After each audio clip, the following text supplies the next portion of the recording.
Hi guys, it's Danica Christine and I've done safaris in both Kenya and South Africa. So if you want to go on a safari but don't know where, then this is the video for you.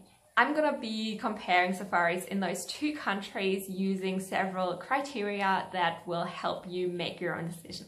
If you want to know more about traveling Africa or even living in Africa, please make sure to subscribe as I make new videos about that every week. The first and probably most important thing when comparing those two countries in terms of safaris is the wildlife you're gonna see. So I have to say, like, I've seen the big five, meaning lion, leopard, buffalo, rhino and elephant in both countries. But I saw a lot more wildlife in Kenya while being there during the worst season than I did in South Africa, where I was traveling during the supposedly best season. Kenya definitely has more wildlife to see for you. In that category, Kenya wins hands down. Amazing how much wildlife you get to see there. It is no comparison, I feel. Both countries are quite different in terms of their level of development. South Africa is quite a bit more developed than Kenya, which has its pros and cons. One of the big cons is that in South Africa you have much better roads leading up to the national parks. So it's not like Kenya where you're on like this dirt track for like 2 hours straight to get to a national park. No, it's a nice paved road, very smooth ride. And another pro is that you have many more luxury options in South Africa if that's what you're looking for. There are also better facilities in some of the parks, lodges inside the parks, restaurants, restrooms. In terms of facilities, South Africa has more things inside the parks. But there is one major downside, and that is that especially Kruger National Park, which is South Africa's most famous national park, feels quite a bit like a zoo. It's basically all paved roads throughout the national parks, and you just see animals kind of left and right, and it was not my favorite. Let's just face it. I did feel like in a zoo, and I didn't like that. There's another park in South Africa called, and I'm gonna try and say this right, Hluhluwe Imfolozi. Sorry if I'm butchering that. That park I liked a lot more because you're a lot more on dirt roads. It feels a lot more adventurous. So that park was definitely my favorite in South Africa.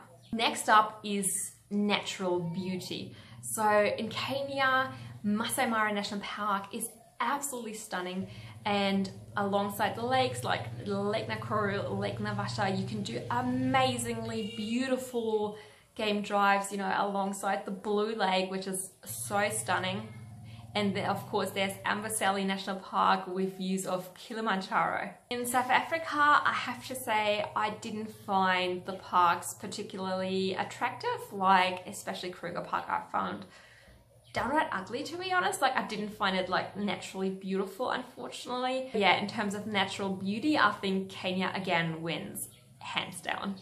In terms of when to go, the dry season in Kenya is in the months of January and February, and as well between June and September. And during the latter, also the Great Migration happens. So that is the absolute best time to go to Kenya, between June and September. Between March and May and October and December, that's the wet season, and you might even have some flooding in the national parks. So it can really hamper your plans. So I would actually advise against traveling to Kenya and to the national parks for safaris during that time. In South Africa, the best time for wildlife viewing is to go between the months of April and October, but let me tell you, it can get extremely cold during kind of the middle of the year, between like June and August. So I'd actually recommend that you go between, let's say, the months of, yeah, let's say April, May, and then at the other end, September, October. That's a much better time weather-wise. Now let's talk about price.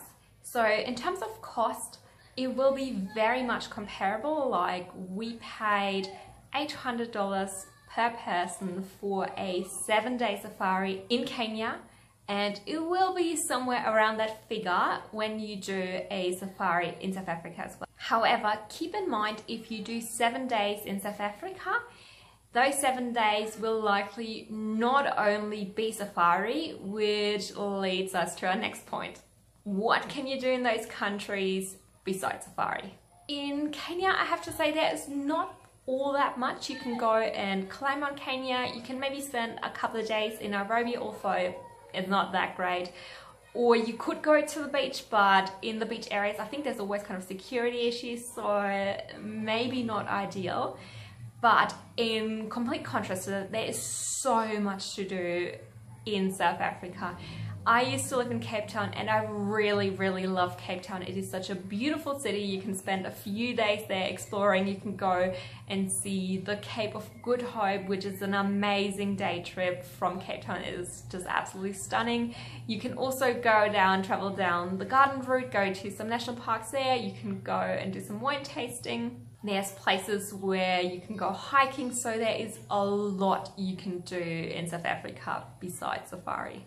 Overall, I have to say both countries are really great and offer equally good experiences. But having said that, I'd only say they're equal because in South Africa, besides the safaris you can do, there's also so many other amazing things that you can see and do.